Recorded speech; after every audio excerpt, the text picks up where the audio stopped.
Can I retire at 55 years old with $1.6 million saved for retirement? That's what we're going to look at today on the Your Financial EKG YouTube channel. I have a client, he's 53 years old. He's got $1.4 million saved for retirement. He lives in New Mexico, asking the question, if I retire in 2 years with a projected retirement savings of $1.6 million, is my money going to last forever? And what about taxes? Should I do Roth conversions? Should I be looking at other ways to save on taxes? And how should I invest going into retirement?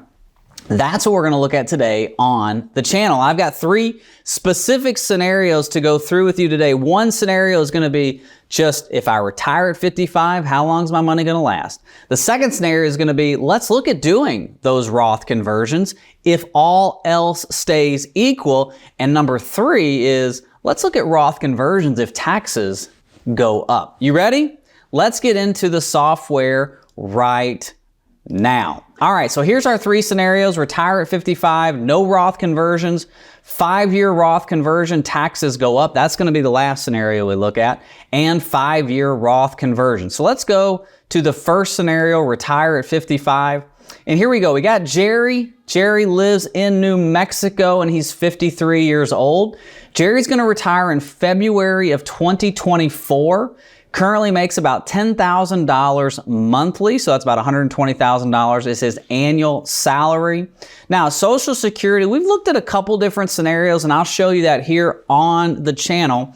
But we're going to look at taking Social Security at 62. That actually elongates his retirement income the most. Now, remember with Social Security, you take it at 62, you get 70% of your full retirement benefit. You wait till 67, you're actually going to get 100% of your full retirement benefit. And if you take it at 70, if you're an overachiever, a broccoli eater, then you get 124% of your full retirement benefit. You can take it any time between 62 and 70. You got to make a decision that fits your retirement plan. For Jerry, when we've gone through the different scenarios, 62 makes the most sense. So we're going to start there. He's going to get 70% of his full retirement benefit. So from age 55 to 62, most of his retirement income is going to come from his retirement assets. And then Social Security is going to kick on. All right. So Social Security, 62.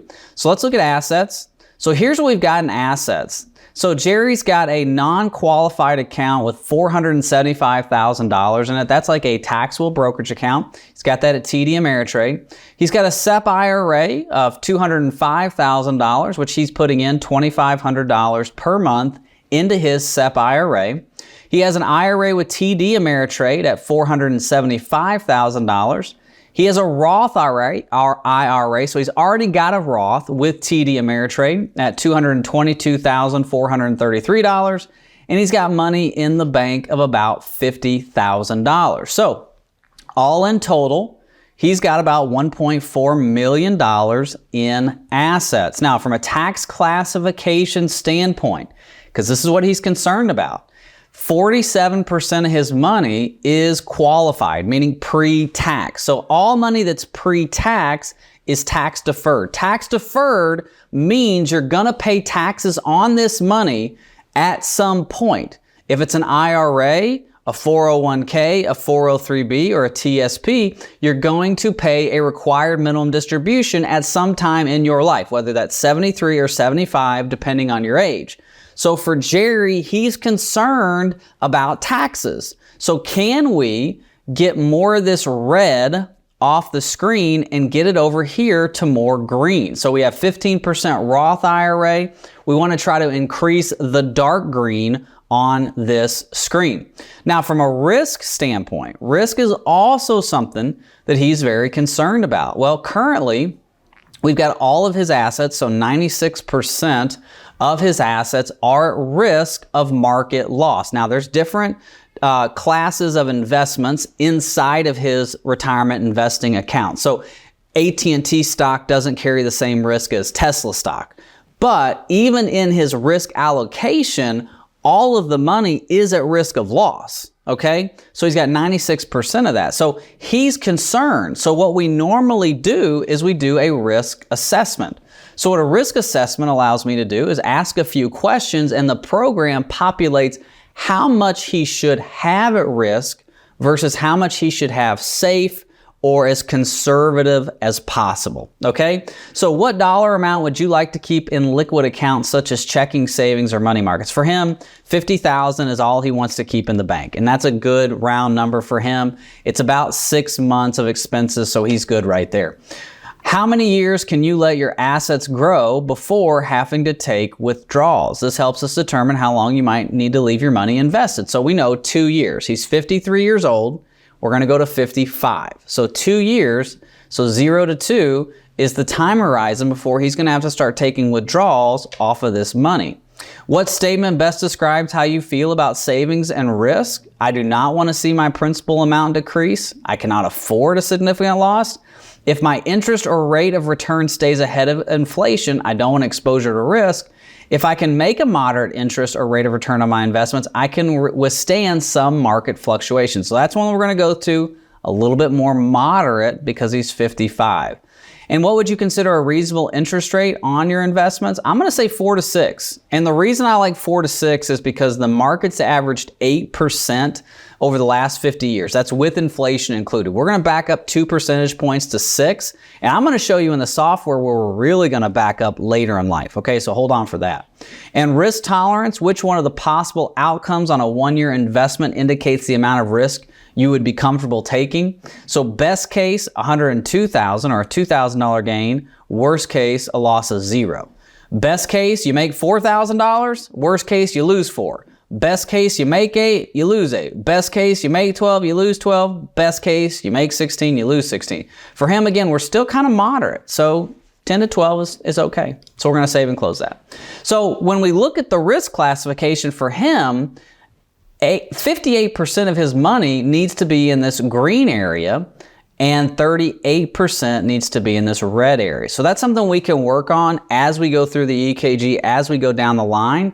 This is not going to be a situation where that's going to determine how long his money is going to last. It's just a differentiate. Where do we need to situate? Where do we need to set his retirement investments? And that needs to adjust as time goes on. The closer you get to 60, 70, 80, your investments need to adjust with your age, okay?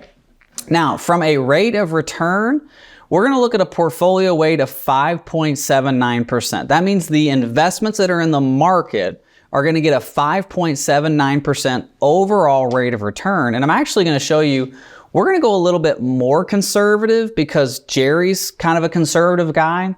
So before retirement, so for the next 2 years, we're going to project his investments earning 6% a year.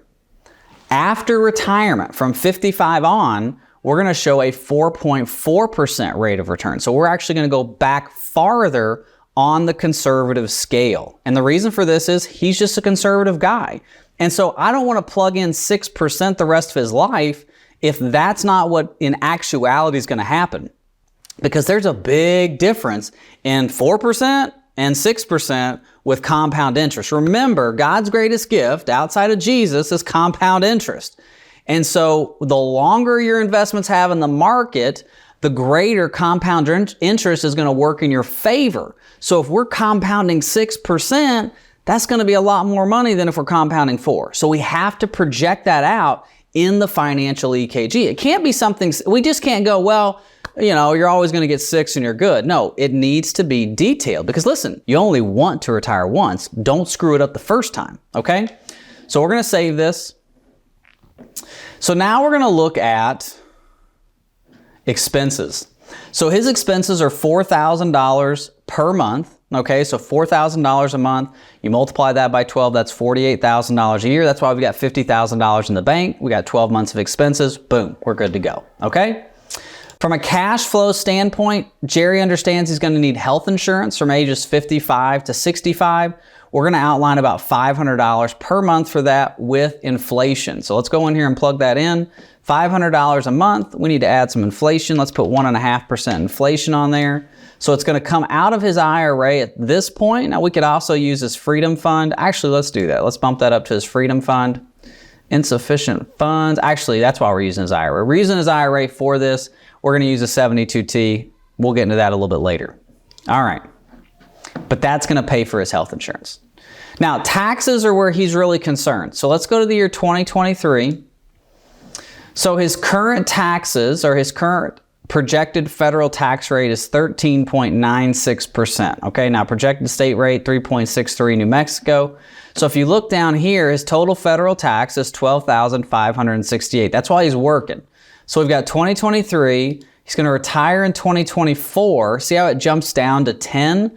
So we went from 13 now to 10 in 2024 because he's retiring in February of 2024. Let's go to 2025. So let's go a full year in retirement. Jumps up a little bit by 1% to 1.41%. So a projected federal rate of 11.41 is pretty good. But what happens in the year 2025? Taxes are going to change, right? So the current Trump tax code is in play until 2025. It either has to be renewed or it reverts back to the Obama era taxes. And I think if you ask any tax expert out there, whether that's your CPA, accountant, financial advisor, they'll tell you that taxes are going to go up. They have to go up because of our debt, our social programs, Medicare, Social Security, things like that. We've got to pay that down, you know? The bill comes due eventually and we've got to pay those down.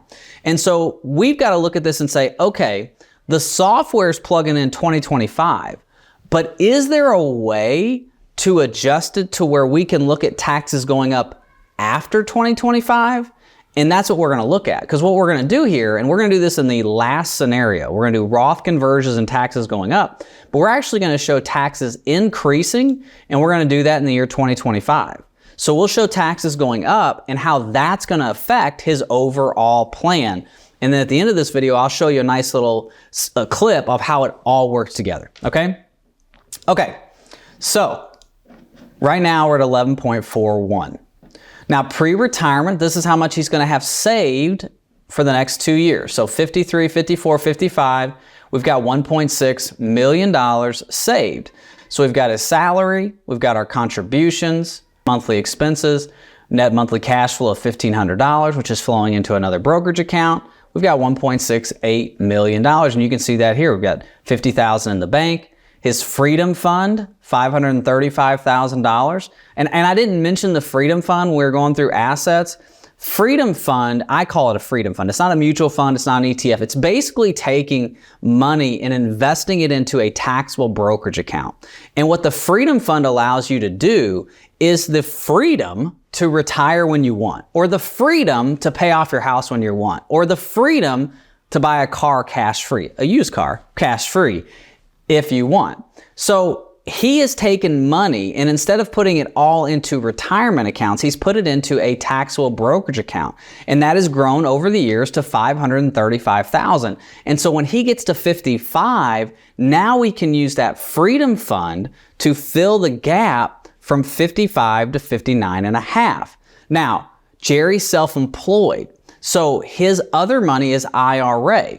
If he wants to use that for anything, retirement income, health insurance, which we're going to do, he has to do a 72T. He has to take out the money in equal payments, okay? Substantial equal periodic payments, that's a 72T, over 5 years or age 59 and a half, whichever's longer. So for him, from 55 to 60.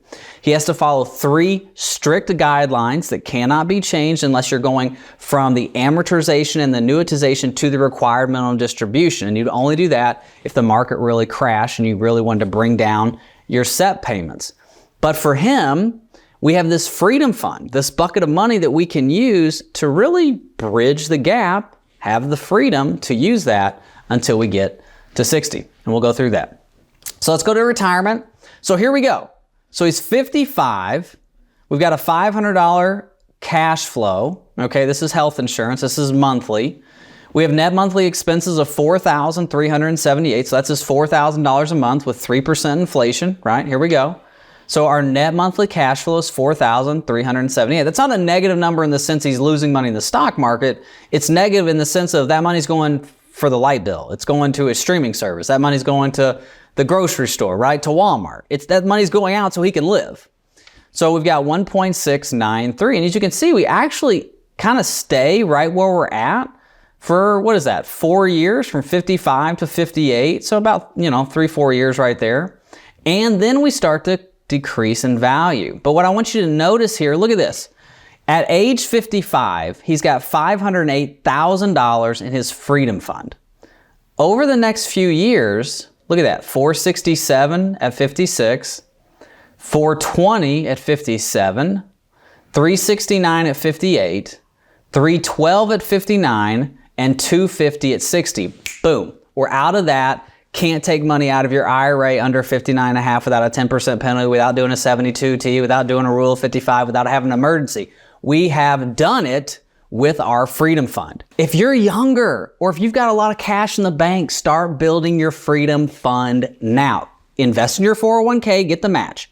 Invest in the IRA if it helps you on your taxes. Invest in the Roth IRA to get tax-free money. But invest in a freedom fund. I'm telling you, it's going to give you the freedom to retire early. So if we look at this, we're out of money at 98 years old. So if you go down here, we're out of money at 98. That's really pretty good, right? We also have protected assets of a house and a farm, which we're not including in this, which is about $1 million. So we would sell that at some point, influx $1 million into the portfolio.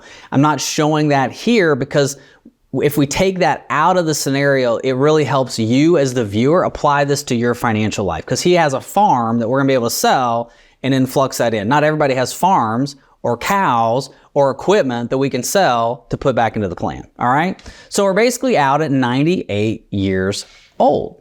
Okay, not too bad. Let's go back up here and see just some of the details. Now, the amount needed for Jerry to not run out of money today, $83,828. That means he needs $83,000 to influx into the plan and he never runs out of money. I think we're doing pretty good with that. Rate of return needed to avoid a shortfall, 4.65. So in order for him to never run out of money, remember at retirement, we changed his rate of return to 4.4%. So the program is telling us we need to earn 4.65% for him to never run out of money. So we don't necessarily have to have this huge shift in our investments to never run out of money. All we have to do is earn an extra 0.2%. So 4.65 minus 4.40 is what? 2.25. So we need to have a 0.25% more in gain and he never runs out of money. Again, I feel really good about this. So if the first question is retire at 55 with 1.6 million, can I do that? Yes. Let's go to the second scenario. So the second scenario is Roth conversions. So we're going to look at this one right here. So this one would be, can I retire at 55 and do Roth conversions? So let's look at this. A lot of Jerry's information is going to stay the same, right? He's still 53 years old, got $120,000 in salary. That's $10,000 a month. We are going to retire February of 2024. That's 55 years old. We're going to take Social Security at 62. So we're still going to take Social Security early. We're not going to take it at 67. We're going to take it early. And the reason, again, we're taking it at 62 is because Jerry wants to get his money now. And that's just his perspective, and I can't change that. So that's what we're going to do. Assets are all staying the same. So we still have $1.4 million in assets. Now, what we've got to do, so right now, Jerry's got 47% of his money in IRAs, or in qualified money, meaning pre-tax. So when he dies, or when he gets old enough that he's required to take it out, or if he needs retirement income off this money, he's going to pay taxes at whatever rate he's at. Now, he's 53. By the time he gets to 63, 10 years from now, by the time he gets to 73, 20 years from now, odds are taxes are going to be higher. Odds are he's going to have to pay more taxes then than when he was retired. And I know people will tell me, oh, no, Drew, you won't pay more tax in retirement. The current tax code is a very low and a very generous tax code. Just go back to the 1950s or 60s and look at tax codes then. We are going to have to pay down this national debt. And so we need to increase our taxes. So for Jerry, we need to increase our Roth money. He's got about 15% Roth money, and he's got about 33% non-qualified. So the 33% non-qualified is great. That's his freedom fund. But we need to increase his Roth IRA. So let me show you how we do that. Here's our assets. And what we're going to do is we're going to open up a Roth holding account. Now, the Roth holding account is going to be at TD Ameritrade. That's where his other assets are at, TD Ameritrade. And we're going to put money into this account. So it's at zero now. Now, the reason I'm not putting it into his current Roth IRA is because anytime you do a Roth conversion, there's a 5-year rule. And with a Roth conversion, which is different from a Roth contribution, every time you do a Roth conversion, there's a new 5-year rule on that money. And so you want to keep detailed records of each Roth conversion so you're not dipping into money too early that you converted. A lot of times what I tell clients is we'll open up multiple accounts to do our Roth conversions so that we do not screw it up, because I don't want to mess it up, okay? But for this example, we're just going to have one Roth holding account. So expenses stay the same. That's $4,000 a month. Let's go to cash flows. So here's what we got. We've got health insurance going out of $500 a month, and let's look at our Roth conversion. So what we're going to do is we're going to do a 5-year Roth conversion. It's going to be an annual conversion of $50,000. And we're going to start this February of 2023, and we're going to do it till February of 2028. So we're going to do 5 years of a Roth conversion. The software, we're going to skip a penalty on this just in case it somehow calculates in a 10% penalty for pulling money out of the IRA. That's why we have that clicked. You do not have a penalty when you move money from IRA to Roth IRA. It's called a Roth IRA conversion. I just did that for the software. You will have to pay taxes on the money. So anytime you do a Roth conversion, if you move money from your IRA to your Roth IRA, so in this example, it's $50,000, you will pay ordinary income taxes on that $50,000. So that's going to be added in to your taxes every year. So you want to be clear about where your taxes are at when you do a Roth conversion and you're not doing bracket jumping. So we'll go to the taxes on that and see what increases there as well. So here we go. We're going to take it out of his IRA and we're going to put it in the Roth holding account. So you can see that down here. You can see the $50,000 going in over the next 5 years. Okay? And you can see the destination account, the Roth holding account, what it'll be worth at year 2028. It's an extra $350,000 of tax-free Roth money. That seems pretty good to me. All right, so let's go to taxes. Now remember, his tax rate for the year 2023 was 14%. So by doing the Roth conversion, we've bumped it up 2% to 16.87, just a 2% increase in his projected federal rate. Now if we go to 2024, 14.9, remember it was about 11%, so now we're going to 14.9. And if we go to 2025, we're at 16.24. We're still pretty darn low when it comes to his projected federal tax rate. Yeah, we've increased his taxes in the short term, but over the long term, we're looking at bringing it down. It's the risk you want to take. Do you want to take the risk now while taxes are low to do the conversions, hoping that in the future, as taxes go up, you're going to have more tax-free money? Or do you want to take the risk of just sitting on your hands and saying, well, we'll just see? It's got to be personal. It also has to fit your plan, okay? So it fits for Jerry. So let's look at this. Let's go to retirement. Now, again, we're still out of money, 98, 99 years old. Now, you'll see when we go through the full scenario at the end that we actually increased his retirement income by 1 year from 98 to 99 by doing the conversion. And the reason it increased was because we got rid of a lot of taxes that he would have to pay if he left the money IRA. Isn't that wonderful? We've increased his retirement income by lowering his taxes. That's something you need to be looking at. Okay, so we start out with $1.5 million at 55, so a little less than if we didn't do the Roth conversions. We increase his lifetime, so we come down here, and you can see that we're out at 99 years old. And I'll show you the Roth conversions. Here they are, the transfer, boom, boom, boom, boom. So at 60, remember we use that freedom fund for income between 55 and 59 and a half. But in his Roth IRA, we've got 317 in his TD Roth IRA. We have 366,000 in his Roth holding account. So what's that? 364 plus 317,957.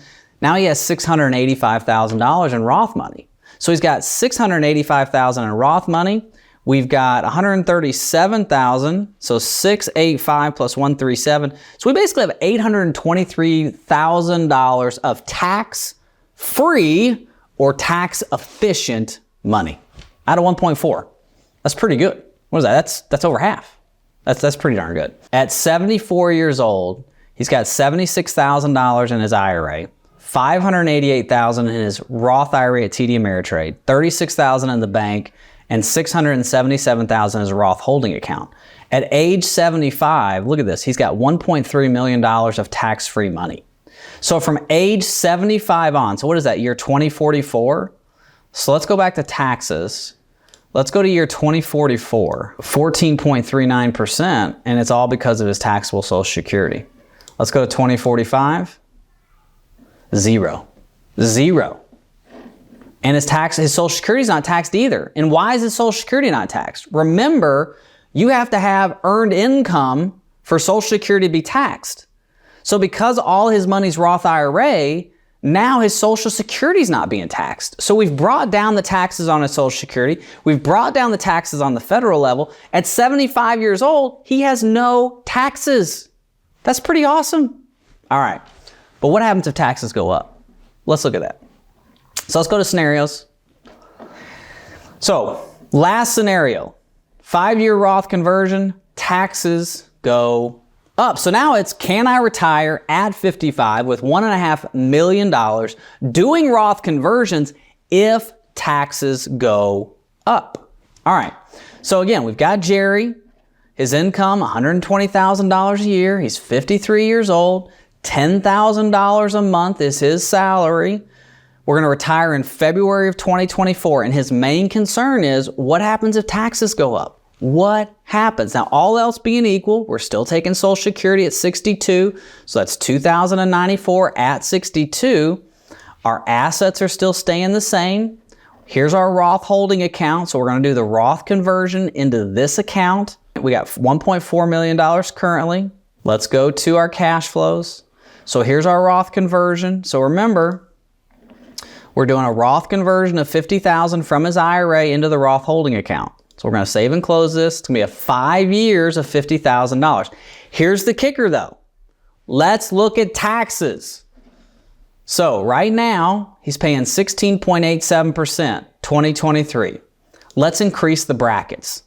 So let's say in the year 2026, because that's when the Trump tax code goes away, we have an increase in taxes. And let's do a 100% increase. Basically, the taxes double.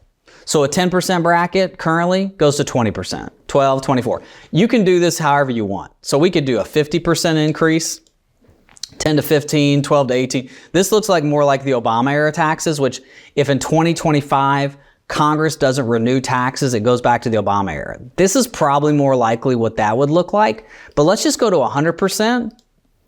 Let's say like Bernie Sanders gets in, okay? And I'm not being political. Taxes have to go up. We got to pay for our social obligations.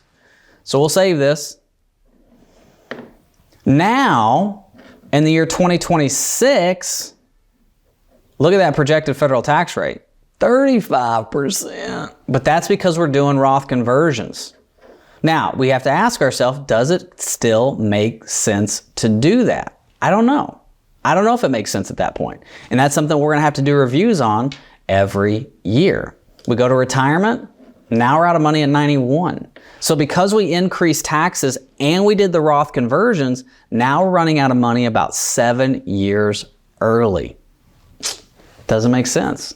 It might hurt. We might not want to do that. All right, so let's look at the final scenario with all this. So step 1, retire at 55, no Roth conversions. Step 2, 5-year Roth conversion. Remember, taxes staying the same for the first 2 scenarios. And scenario number 3, 5-year Roth conversion and taxes go up. So total assets, $1.4 million. That's our total assets on all of those, 1.4 and 1.4. Our net worth, 1.4, 1.14, 1.4. But here's what I want you to look at. Let's look at lifetime taxation. So if we do nothing, we retire at 55, we don't do any Roth conversions, our lifetime taxation is $704,935. Okay, that's dying at 98. Okay, $704,000.